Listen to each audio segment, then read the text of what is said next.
Buenas tardes muchachos, nuevamente.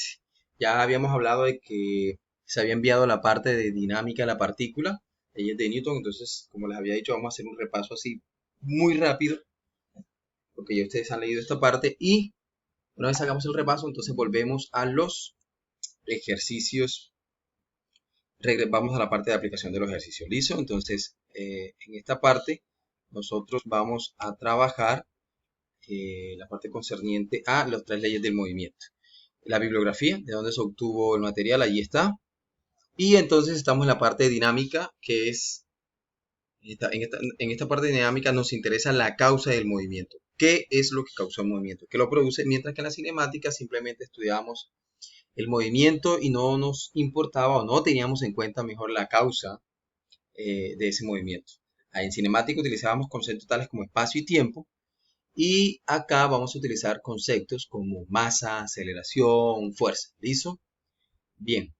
Entonces, hay preguntas que se nos vienen a la cabeza y son como qué hace que un movimiento se mueva o permanezca en reposo, qué mecanismos hacen que un objeto cambie su estado de movimiento, por qué unos objetos se aceleran más que otros, qué significa estado de movimiento. Y para eso, pues debemos definir dos conceptos básicos que son fuerza y masa. Entonces, se había definido de manera previa el concepto de fuerza que se puede tomar como una acción o toda acción o influencia capaz de modificar el estado de movimiento o de reposo de un cuerpo. Cuando digo de movimiento, estado de movimiento, quiero decir es si se mueve a velocidad constante o si está acelerado. ¿Listo? Bien. De otra manera, se puede encontrar también que la fuerza es todo agente capaz de modificar el momentum de un objeto. Entiéndase por momentum de un objeto, entonces entiéndase como, permítame un momento, ok, entiéndase como lo que se define como, listo, como momentum de un objeto, el momentum, aquí, por alguna razón no me está dibujando, permítame un momento, así es, ahora sí, eso. El momentum, ese momentum de un objeto también se conoce como cantidad de movimiento lineal y se define como el producto de la masa por la velocidad de un objeto. Es un vector, ¿listo? Y tiene la misma dirección de v. Entonces, cuando este P cambia en el tiempo, aparece una fuerza. Aquí hay una fuerza. Todo agente capaz de modificar esa cantidad de movimiento lineal del objeto se le puede llamar fuerza también, ¿listo? Entonces, la fuerza es un vector con unidades de Newton en el Sistema Internacional de Unidades. Y como vector que es, tiene magnitud, dirección y sentido y tal cual trabaja como los vectores que hemos venido trabajando. Bien, hay unos tipos de fuerzas que son de contacto y otros de acción a distancia. Los de contacto implican, pues, obviamente un contacto físico entre los objetos, mientras que las fuerzas de acción a distancia son llamadas fuerzas de campo. ¿Ok? Ya vamos a definir cada una de ellas. Dentro de esas cuatro fuerzas de campo, mejor dicho, toda fuerza en la naturaleza debe estar incluida en estas fuerzas de aquí, las cuatro fuerzas fundamentales de la naturaleza. Todas las fuerzas están incluidas dentro de eso. Y son la fuerza nuclear fuerte, electromagnética, nuclear débil y gravitatoria. En mecánica nos vamos a interesar por la por la gravitatoria y pues en parte por la magnética. ¿Qué es la fuerza gravitatoria? Pues es una fuerza que aparece debido a una propiedad que se llama masa, es de alcance infinito. O sea que si ustedes están en su casa y otro objeto con masa está en la universidad, hay una interacción de fuerza entre ellos dos. Y la otra es la fuerza electromagnética debido a una propiedad que se llama carga. Cargas del mismo signo se repelen, cargas de signo contrario se atraen y también es de alcance infinito. ¿Listo? Aquí la columna donde dice partícula es la partícula mediadora de esa fuerza. ¿Listo? Está la nuclear fuerte, que es la fuerza que mantiene unido al núcleo, y la nuclear débil. ¿Vale? Ustedes pueden pues, investigar un poco más acerca de eso. Bien, entonces repasemos nuevamente la primera ley del movimiento de Newton. Me dice, en un sistema inercial y en ausencia de fuerzas, externas, un objeto en reposo permanece en reposo y un objeto en movimiento continúa en movimiento con una velocidad constante. Es decir, con una celeridad constante según una línea recta. Es decir, se va a mover en línea recta. ¿Vale? Entonces, en un sistema inercial, en ausencia de fuerzas, el objeto, si está en reposo, se queda en reposo. Si se mueve con movimiento rectilíneo uniformemente acelerado, pues se va a seguir moviendo con movimiento rectilíneo uniformemente acelerado, a menos que una fuerza rompa ese estado de movimiento. ¿Listo? Hay objetos que tienen mayor resistencia a cambiar ese estado de movimiento. ¿Sí? Mírelo de esta manera. Ahí está estacionado un camión y una moto. A usted le queda más fácil empujar la moto que el camión. ¿Sí? A esa resistencia se le llama inercia. ¿Okay?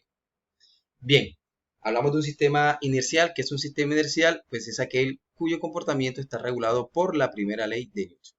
Y todo sistema de referencia que se mueva con velocidad constante respecto al primero, entonces es también un sistema de referencia inercial. La masa, vamos a definir el concepto de masa.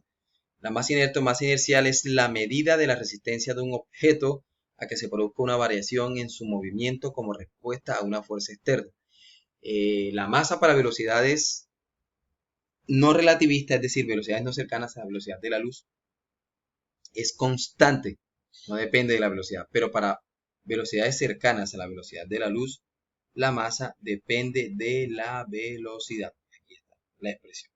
Es decir, en mecánica relativista, esta es la verdadera expresión para la masa, donde m⁴ es la masa inicial del objeto y v es la velocidad que lleva y c² es la velocidad de la luz. Observe que cuando estos dos son iguales, este cociente me da 1, esta resta me da 0, raíz de 0 y queda dividido entre 0. Es decir, que a medida que me acerco a la velocidad de la luz, moviéndome a velocidad de la luz, esta masa se dispara al infinito. ¿Listo? Bien, primera ley de Newton. Terminada. Repasada. Segunda ley de Newton. Cuando ustedes les dicen segunda ley de Newton, enseguida lo que se les viene a la cabeza es fuerza igual a masa por aceleración. Y es eso en términos matemáticos. En términos de ley es que en un sistema de referencia inercial, la aceleración de un objeto es directamente proporcional a la fuerza neta que actúa sobre él e inversamente proporcional a su masa. Fuerza igual a masa por aceleración. Esto que está aquí, I de P de T igual a F, es equivalente. ¿Listo? Es exactamente lo mismo. Es exactamente lo mismo. Bien, entonces, como la fuerza es un vector, usted va a escribir la fuerza en sus respectivas componentes. Si usted va a hablar de la fuerza en X, estas son las componentes en X, estas serán las componentes en Y y estas serán las componentes en Z. Entonces eso será sumatoria de fuerzas en X, pues va a ser masa por aceleración en X, sumatoria de fuerzas en Y, masa por aceleración en Y y sumatoria de fuerzas en Z, masa por aceleración en Z. Ya veremos la aplicación de esto. Bien, ya habíamos dicho pues las unidades del Newton.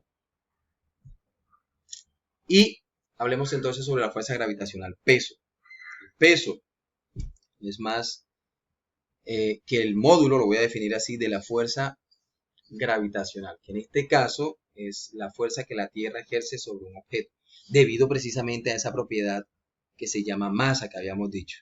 Entonces la fuerza gravitacional es en dirección vertical, en sentido hacia el centro de la Tierra, y usted siempre que la vaya a dibujar, ahí está torcida, pero apúntela, dibújela hacia abajo, ¿listo? Bien, entonces el peso, mírelo aquí está, el peso, yo lo puedo expresar como el producto de la masa por la gravedad. Peso es distinto de masa, ¿ok? Esto tiene unidades de Newton, esto tiene unidades de kilogramos, no es lo mismo. ¿Ok? No es lo mismo. Bien, por ejemplo. El caso de la ley de gravitación universal lo que me está diciendo es que, ya lo hemos dicho antes, cuando dos partículas poseen masa, se atraen mediante esta expresión que está aquí. ¿Ok? Mediante esa expresión que está ahí, donde mt y ml en este caso son masa tierra masa luna, pero para ustedes sería masa 1 masa 2. R al cuadrado es la distancia que separa las dos masas y G es una constante Es una constante gravitacional que tiene el orden de 6,42 por 10 a la menos 11, si mal no estoy. ¿Vale? Seguimos. Seguimos. Seguimos. ¿Qué pasó? ¿Qué pasó aquí? ¿Qué pasó? ¿Qué pasó? Listo. Bien, hablemos sobre la tercera ley de Newton para terminar de hacer el repaso. Entonces, tercera ley, ya llevamos primera ley, ley de inercia, segunda ley, fuerza igual a masa por aceleración, y tercera, principio de acción y reacción. Y me dice que si dos objetos interactúan, la fuerza F1,2, es decir, la fuerza que ejerce el objeto 1 sobre el segundo, es igual en magnitud o módulo y dirección, pero opuesta en sentido a la fuerza F2,1 ejercida por el objeto 2 sobre el objeto 1. Entonces, en el ejemplo de la figura me está diciendo, tengo un martillo que está golpeando la cabeza de un clavo. La fuerza que ejerce la cabeza del martillo sobre el clavo es exactamente igual en magnitud a la fuerza que ejercerá el clavo sobre la cabeza del martillo, pero va ¿en qué? En sentidos contrarios, ¿ok? Pero la magnitud es exactamente la misma. Es exactamente la misma. Bien. Principio de acción, reacción. Y entonces hablemos de algunas fuerzas de restricción. O voy a parar acá más bien y hablo sobre las fuerzas de restricción, ¿vale?